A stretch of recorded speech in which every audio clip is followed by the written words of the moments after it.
pernyataan ulama yang mensyaratkan isbat itu harus ada kitab sezaman. Ya, silakan. Ya, pertama rujukannya dalam kitab marajiknya adalah Asy-Syajaratut Thalibiyah. Ya, sebentar dulu, jangan kayak gitu, santai, santai. Saya juga dengarkan apa antum baca tadi, santai aja. Kita ini bukan mau berantem. Ya, terus dalam kitab Al-Kafil Muntakhab itu disebutkan fayustaratu thubutun nasabi tahdidan bi arkani. Ya, artinya persyaratan terhadap tetapnya nasab sebagai jalan untuk menentukan segala rukunnya nasab. Artinya itu adanya berapa? Ada 4 kategori. Ya, yang pertama jihatu itsbatin nasab. Apa? Ada badan verifikasi nasab. Ya, itu kan sudah ada. Oke. Terus yang kedua turuqun taqlidiyatun li itsbatin nasab. Ya, yaitu metode tradisional untuk membuktikan keturunan seseorang atau nasab seseorang. Yang ketiga, apa aja turuk taklidiyah itu? Oke, baik. Turukun taklidiyah itu ada 3 cara. Ya. Ya. Di situ berlafadzkan aurakun wa suhukun qadimatun. Ya, wa musajjaratun tufidu bisihatin nasab. Udah selesai. Ntar dulu. Terus ya. Ini santai. Ya kan? Pertama, adanya manuskrip kuno dan kitab-kitab kuno, ya, serta pohon-pohon nasab yang memberikan faedah terhadap sahnya silsilah nasab seseorang. Ya. Yang kedua, tasdiqul wukola ala sihatin nasab sawa'un minan nuqaba al-umumin au far'in. Ya, artinya apa? Pengesahan ahli nasab terhadap sahnya suatu nasab melalui para nakib-nakib atau cabang-cabangnya. Tentunya ketika kita bahas pada Ubaidillah, disinilah, ini kan kita berbicara tentang Ubaidillah. Ya, di sini harus ada kategori yang seperti itu gitu loh. Ya, yang ketiga sima'us syahadah bisyuhud. Ya, mendengar keterangan saksi. Ya. Nah, siapa syawahid yang ada di zaman itu untuk supaya tidak terjadi adanya asumsi daripada pengisbat sebuah nasab. Karena syarat orang nasab, ahli nasabah, selain dia mampu kemampuan dalam bidang ilmu nasab, juga dia seorang yang siqah, orang yang saleh dan terpercaya dalam meriwayatkan sesuatu. Nah, ketika ada suatu nasab yang diisbat, namun ahli nasab ini tidak menunjukkan referensi dari kitab-kitab sebelumnya, ini menjadi masalah yang muskilah. Begitu. Dari yang syarat yang Anda sebutkan tadi, dari yang Anda baca itu mana? Sezaman, kemudian harus nasabah harus menyebutkan referensi. Ya. Dari yang Anda sebutkan tadi itu syaratnya mana? Baik. Dan itu turuk, salah satu dari 3 terpenuhi aja udah selesai. Baik. Ayo, itu Anda jangan masuk, ngarang, nambah, terjemah yang betul. santai. Ya. Itu masuk dalam kategori at-tawatur, pembahasan dalam syarat selanjutnya, yaitu at-tawatur, asy-syahadah, asy-syuhrah wal istifadah. Ya, itu kaidah itu. Ya, makanya dengar dulu, ya, saya bacakan. Jangan buru-buru, santai. Kopi. Iya, santai. Ya, lanjut. Ah. Aku ini bukan mencuri.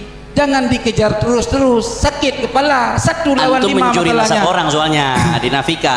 Ya, udah. Ya. Lanjut. Ya, iya, tenang Tuhan, ya.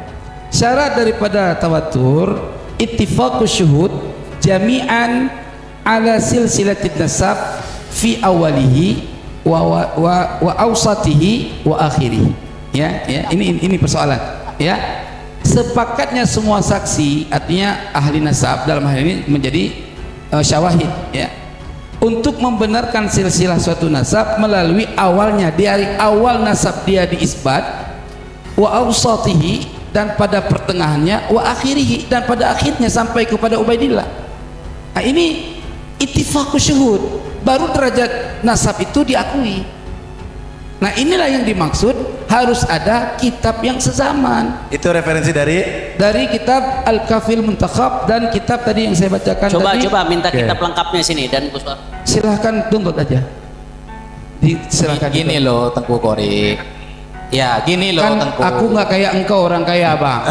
Nah, Aku Gini orang Tengku, susah. gini Tengku, Jadi gini Tengku. beli kitab Ya, itu mahal. Gini Tengku. Cukup download sudah bisa jadi kali. Ya, Tengku, gini Ya, loh. ya. Tengku. Gini. Boleh saya lihatkan ya? Boleh ambil ke sana. Tengku. Biar dibaca.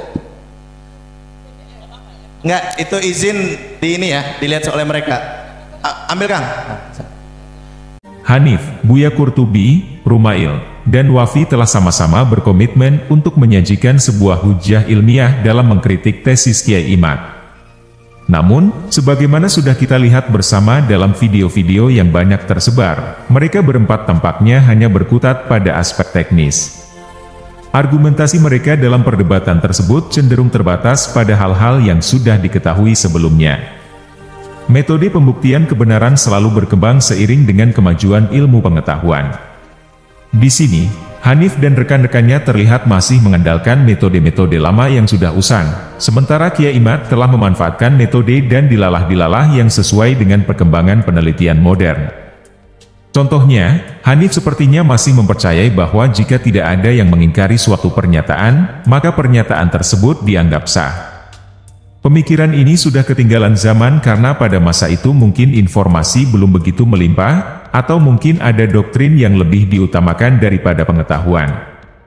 Habib Hanif juga menyatakan bahwa penetapan nasab tidak mengharuskan adanya kitab-kitab yang sezaman. Pernyataan Hanif ini membuka pintu pertentangan baru, terutama ketika kita membandingkannya dengan kajian filologi. Dalam dunia filologi, data atau manuskrip eksternal seringkali diperlukan sebagai bukti keabsahan suatu klaim. Tanpa bukti ini, sebuah klaim sulit untuk dinyatakan kebenarannya. Meskipun mungkin diyakini oleh keluarga dan kelompok tertentu, namun, akan menjadi masalah ketika klaim ini telah diakui secara luas di masyarakat umum. Zaman telah berubah, dan pembuktian kebenaran harus mengikuti kemajuan ilmu pengetahuan daripada mengandalkan doktrin lama. Sebagai contoh kemajuan, salah satu cara pembuktian kebenaran berdasarkan ilmu pengetahuan adalah melalui komparasi filologi dan uji DNA. Jika kita yakin bahwa pewarisan keturunan Nabi perlu dipastikan, maka penggunaan keduanya adalah hal yang wajar untuk dilakukan. Jika uji DNA atau tes genetik memiliki fungsi mengungkap informasi asal-usul keluarga dan menentukan jejak leluhur seseorang, maka kajian filologi akan mengungkap informasi keberadaan Ubaidillah apakah benar sebagai sosok yang terlibat dalam sejarah. Meskipun keduanya sebagai ilmu modern tidak bisa membatalkan nasab dalam pandangan fikih, para peneliti harus diberi kebebasan melakukan penelitian sebagai upaya untuk memperkuat bukti. Karena ini adalah bagian dari keilmuan yang akan menguatkan keyakinan berbagai pihak. Selama Ba'alawi dan pendukungnya menolak ilmu modern, akademisi, bahkan publik awam pun mungkin kesulitan menerima mereka sebagai keturunan Nabi Muhammad. Dilihat dari perspektif ilmu genetika dan sejarah, klaim mereka bisa dianggap lemah. Bahkan ditolak secara moral dan ilmiah. Adi Gyum Arab mengatakan, Innal bayan sirun. Ilmu itu ibarat hipnotis. Dia akan bekerja jika tidak ada denial atau penolakan.